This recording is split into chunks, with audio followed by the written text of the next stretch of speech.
Here at the MRF, we sort out 50 tonne of recycling every day. a lot of it's sorted by hand. We love our dirty jobs. But it just gets dangerous When gas bottles, batteries, paint cans and even syringes appear on the line. we don't recycle these products here, They can harm our equipment and even worse. even one of us. Or one of us. Please, when you put your bin out for collection, Make sure there's no nasty surprises in there. Thanks. and remember, there's no place like our place, so let's keep it that way. What we get off this land, we need to replace it back to this land and sort of live in harmony with the land. It doesn't rest on one individual, it's also up to all of us to play that part in looking after country and land. So if we don't take care of what's on land here, it's going to affect what's out there in the ocean. You can't separate both of them. They all got to interact to work together. To really get the most out of your recycling, it's important that we don't put food scraps in your yellow recycling bin. Use a green bin instead, or better still, use it to make your own compost. Because there's no place like our place, so let's keep it that way. There is no better guardian or no better watchdog of the land than the man that owns it. I've been farming since I was a boy. I can still remember my father with horses.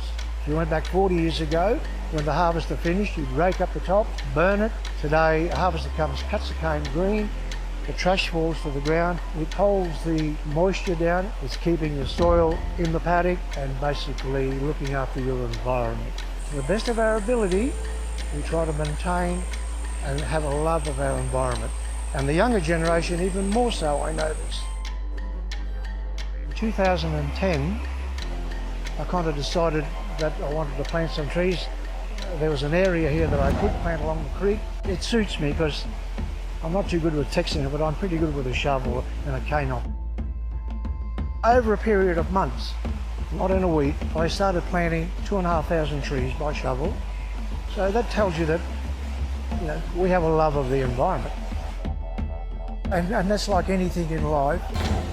You've got to try to leave it in a better state for the next generation. That's just common sense and just goodwill and then just decency.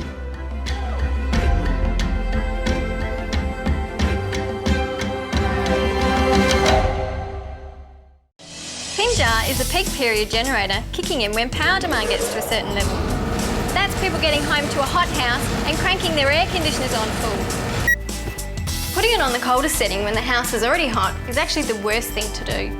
It's better to set the timer to switch it on before the house heats up. Set it at 24 degrees because each degree cooler increases electricity use considerably. This summer, we need to watch what we use. For more information, visit our website or call Western Power.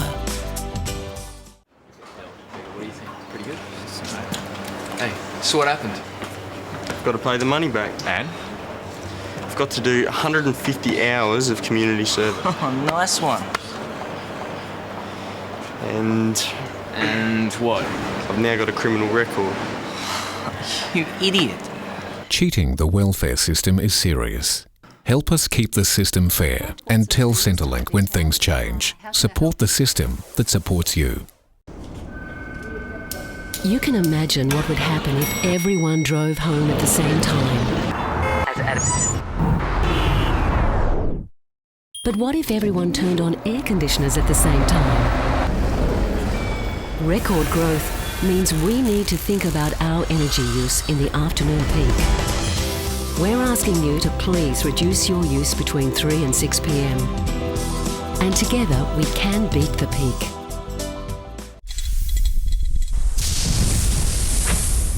The new Kismet ticket from Scratch and Win could win you up to $80,000 instantly.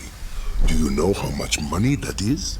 It's a new car, an extension on your home, a fantastic holiday, or 20 seconds of special effects.